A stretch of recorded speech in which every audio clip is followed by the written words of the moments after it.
हम अब मरना चाहते हैं। संत ने समझाया, अरे बेवकूफ मत बनो, कौन किसके बच्चे गले पे बैठा करके कंधे पे घूमते हैं, ये सब छोड़ो, भगवान का भजन करो, संत बन जाओ। लड़का नहीं माना। एक कान कब से तोतली वाणी को सुनने के लिए तरस रहे हैं। मेरा आंगन कितने दिन से नन्हे नन्हे गोपाल जो घूमते हैं खेलते हैं, वो दृश्य देखने के लिए तरस रहा है मन। एक बार गोविंद की कृपा हो जाए, कुछ ऐसा उपाय करो कि हम पे संत भगवान ने बहुत समझाया। जब नहीं देव जो है आप जो माने, तो जो है उन्होंने अपने झोली में हाथ डाला और एक फल निकला प्रभु की कृपा से, और वो फल को देते हुए जो है महात्मा ने कहा, ले जाओ इस फल को अपने पत्नी जो है धुंधली को देना और इसको कहना कि खाए। इससे 9 महीने के बाद इसी फल से एक सुंदर सा बालक का भक्त का जन्म हो। जब लेकर जो है फल को लिया, ब्राह्मण देवता को प्रणाम किया और जो है आत्मदेव ब्राह्मण बहुत प्रसन्न। लेकिन मेरे भाई बहन, विधि की विधान बहुत अजब है। विधि का विधान क्या होता है? पल से पल में क्या हो जाता, पल से पल में क्या हो जाता, हम यहाँ बैठे क्या हो जाए कोई खबर नहीं है। विधि की योजनाओं में, विधि की विधान में हर प्रकार की योजनाएं निश्चित है। पल से पल में क्या हो जाता पता नहीं इंसान को, गति ब्रह्मा की टरे नटार, अजब लीला भगवान की। गति ब्रह्मा टरे नटार, अजब लीला भगवान की।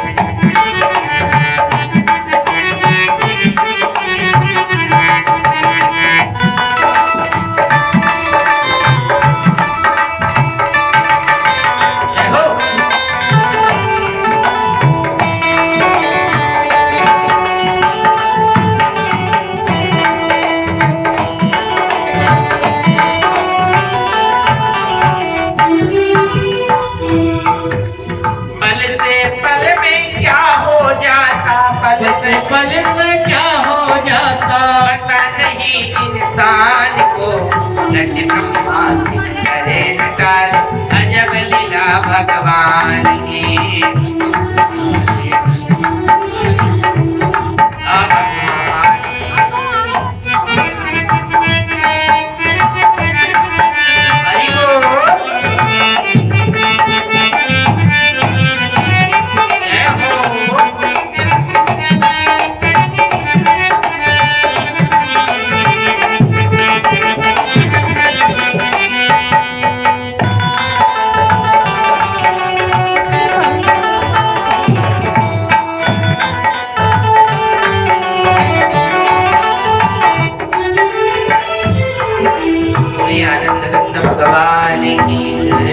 श्रीमद्भागवत महापुराण जय। ब्राह्मण देवता उस फल को लेकर के आए और दरवाजे पर खड़े होकर के घूमते गए।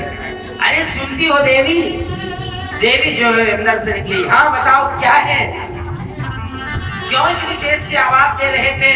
बोले देवी हम तुम्हारे लिए कुछ लेकर के आए। क्या लेकर के आए हो?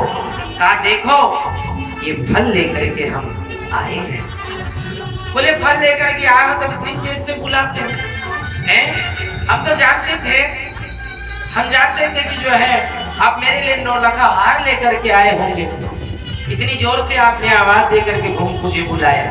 कहा नहीं देवी ये कोई ऐसा वैसा फल नहीं है, ये कोई साधारण फल नहीं है। बोले कैसा फल है? बोले एक संत भगवान का दिया हुआ ये महाप्रसाद है, इसको खाने से क्या होगा?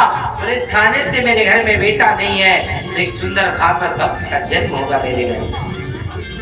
क्या करें? बोले इस फल को खा लो देवी। कहा महाराज अभी मैं स्नान नहीं की हूँ, इस फल को दे दो, अभी मैं पास में रख देती हूँ और स्नान करके मैं खा लूंगी। कहा ठीक है देवी खा लेना। हाँ महाराज मैं खा लूंगी। उस फल को ले जाकर के रख दिया और देवी जो है स्नान इत्यादि जब किया तो उसको सोच पैदा हुई। बोले इस फल को खाने से अगर बच्चा होगा तो ये बताओ हम सुकुमारी इतनी कोमल कन्या हूँ, मुझे वो प्रसव का दर्द कैसे बर्दाश्त होगा? हम वो दर्द को नहीं सहन कर पाऊंगी। फिर सोचती है, एक पड़ोसी आ जाती है, उसको बैठाती है, समझाती पड़ोसी, नहीं बहन ऐसा न कहो, इस फल को खा लो, तुम्हारे घर में संतान नहीं हो जाएगी। कहती नहीं बहन, अगर इस फल को मैंने खा लिया और कदाचित मैं गर्भवती हो गई तो गर्भवती महिला का जो है भोजन कम हो जाता है। कहीं मेरा भोजन अगर कम हो गया तो देवी, हे बहन तुम बताओ, मैं कमजोर पड़ जाऊंगा। और अगर कदाचित भगवान न करे, अगर गांव में कहीं आग लग गई तो सब तो भाग करके निकल जाएंगे, हम दौड़ नहीं पाएंगे, मेरा जलना मरना निश्चित हो जाएगा। कहा कि मैं जो है निश्चित मेरा मरना हो गया, इसलिए मैं इस फल को नहीं खाऊंगा। जब इस प्रकार से कहा तो देवी ने कहा नहीं बहना खा लो। कहा मैंने सुना है, शास्त्र में वर्णन है कि सुखदेव स्वामी माता के गर्भ में 12 वर्ष तक रहे, अगर कहीं मेरा बच्चा 1 वर्ष के बजाय 2-3 वर्ष रह गया तो भी मेरा मरना निश्चित हो जाएगा। जो कुतर्की महिला होती ना, वो बात बात पर तर्क करती है, और वही महिला बाद में परेशान रहती है।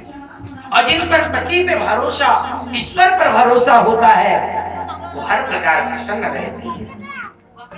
लेकिन जब देवी की उस पड़ोसी ने कहा बहन इसको खा लो और जो है हम अब चलती हैं और तुम जो है